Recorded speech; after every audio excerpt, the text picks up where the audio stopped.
Hi, I'm Cristy Fincher. Welcome to my next video in the double wedding ring quilt along series featuring the piec-lique technique.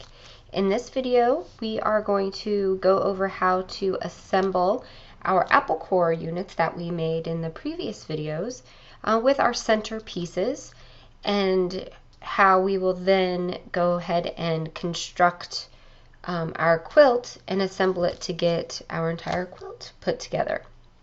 So what we'll need to do for this video is to have two of your apple core pieces and a center. What I want to go over really quick on this page here, this is one of the printouts from the PDF, instructional PDF that comes with the pattern if you purchased it from my website, purpledaisiesllc.com, and it demonstrates how the quilt will be put together row by row. So you'll see we'll assemble a full circle, and then you'll continue in rows, diagonal rows, and assemble it. Now, if you are doing a quilt that, say, is just 2 rings by 2 rings or 3 rings by 3 rings, and you're going on point rather than this orientation, then you would go ahead and assemble it in the same way, except that the rows won't be actually diagonal anymore. They'll be either horizontal or vertical. So it's just a matter of perspective, but the assembly is the same regardless of if you're assembling your double wedding ring quilt in this manner or in this manner, where you would have rings nesting on top of each other. So we'll go ahead and get started with making a full apple core unit. And we will be assembling apple core unit to apple core unit in the next video. So for this video, you'll need 2 melon wedges and a center. One thing I'd like to point out that's very important about your melon wedges, we assembled them and sewed them together in a previous video, but I want to make sure that you are aware of this little tab here, this little wing or tab at the end of both points on your apple core.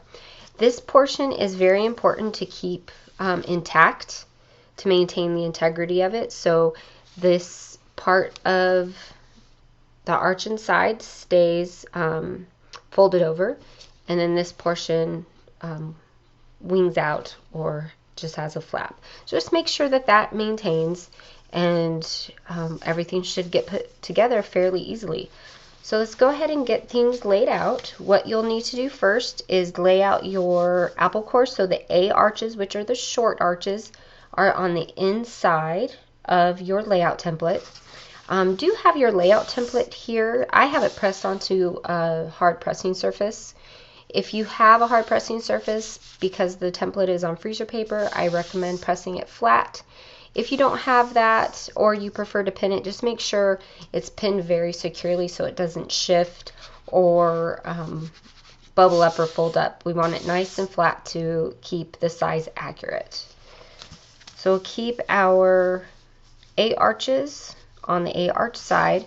If we flip them around and had them this way, it would be incorrect. We'd have everything inaccurate. So we want to make sure the A's stay on the inside. And for this, you might need a couple of pins just to anchor. And if you can see here, where this intersection is where that flap and ring meet at that little point, and that needs to meet that point with the flap coming out over it and the ring being just on that black line. If you can see that black line just peeking out, that's perfect. And what I want to show you here is that my arch is actually just a tad short, just a little bit. It's not a big deal as long as these 2 points are as they're supposed to be. If something happened in here, I don't know what I did. If it's not perfect, that's okay, because we want to have our intersections be accurate, and then what happens here will kind of get absorbed and won't be very noticeable if noticeable at all. So don't worry about that if you have any, if it's slightly short on the arch part there. Keep these points accurate, and then you'll be fine. And then this part on the outside edge here, just to make sure that lines up with your black line. If for some reason that ends up short too, I can't imagine why, unless you didn't sew right on that crease. If you went over too far or over inside too much, it might make a difference. But just do your best then to center it. And if you have a really big problem, shoot me an email and we'll troubleshoot it, and I'll see what I can do to help you out. Just get it anchored and do the same on the other.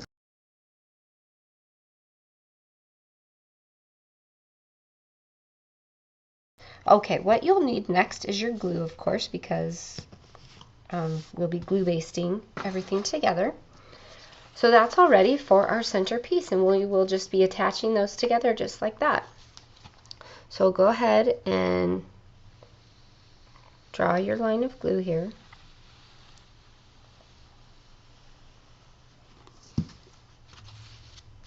Kind of fold this in half just to help you out so you don't have to try and center the whole thing at once. Go ahead and draw your line of glue on both sides. You can do one side of it at a time if you prefer.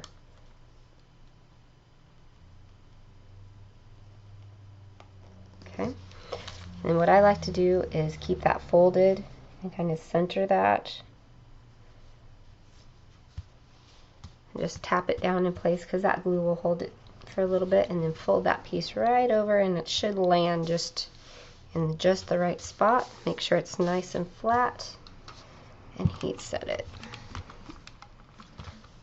Nice dry iron. Remember, we use a dry iron because steam will keep that glue from drying nice and dry. It will keep it tacky and kind of it'll be a little flexible rather than totally dry and stiff, which is what we want. We want it to be more like a starch rather than something that's gummy and gooey. So this piece is ready. Let's check it out. Take all your pins out.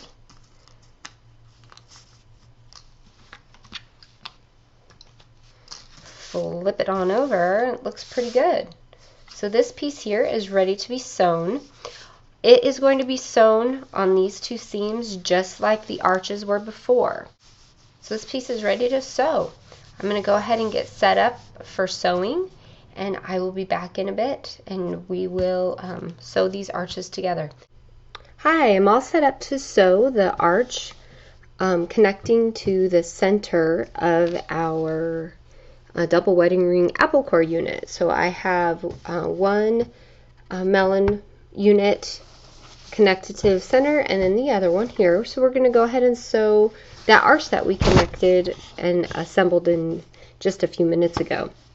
So if you'll turn over your piece to the back to get ready to sew, we are going to take a look at our seam here.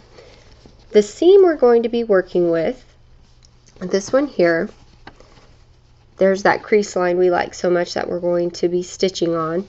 But when you go up to the beginning of the seam line, you'll see that that seam we created before kind of stops us. So for each of these units, you'll need a pair of scissors. Hopefully you have one with a dull point. And we are going to just clip right along that previous stitching line and through both layers of fabric to the end, to the inside of the crease, without poking through the other side here. We don't want to poke through here and get a hole. That's why I like the blunt tip scissors. So you'll see here there's no hole. You can't even tell that I clipped, but it opens it up and allows us to sew now right on this crease line. We will do that for all 4 points for each unit so that you can sew along the crease line. And do that before you go ahead and start to sew.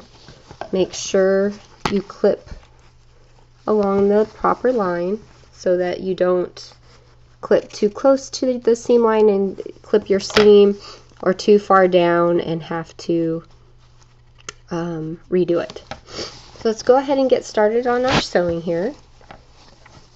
So we'll start up here at the top of the crease.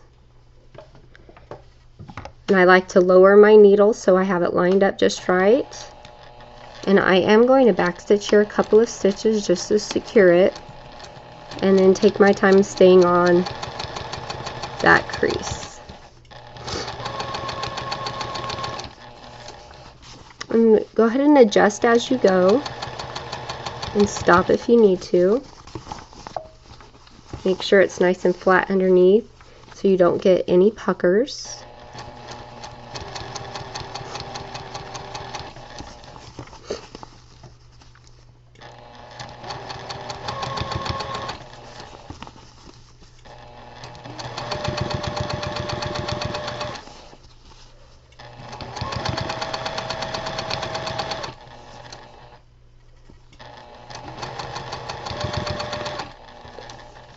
Especially when you get down to the end, you don't want to get any puckers down there.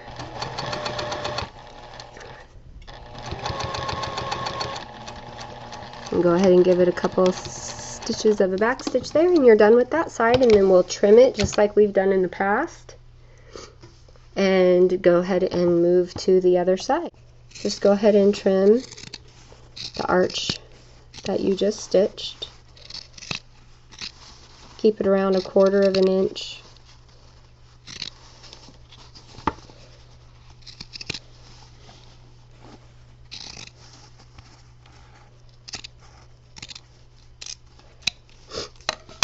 And then go ahead and do your other side. You'll clip in, open it up, clip the other end as well. Start at that tippy top, come all the way down to the end, back stitching at the beginning and end if you feel you need to. I do. And then trim it and down to that 1/4 of an inch so you have your nice seam allowance. And you'll do that for all of your apple core units. And once you have all of those done, you can move on to joining your apple core units and constructing the rows for your double wedding quilt. Thank you so much for joining me, and I'll be back with the next video showing you how to join all of your apple core units in rows and getting all of your nice cornerstones to intersect and look really lovely. Thanks again.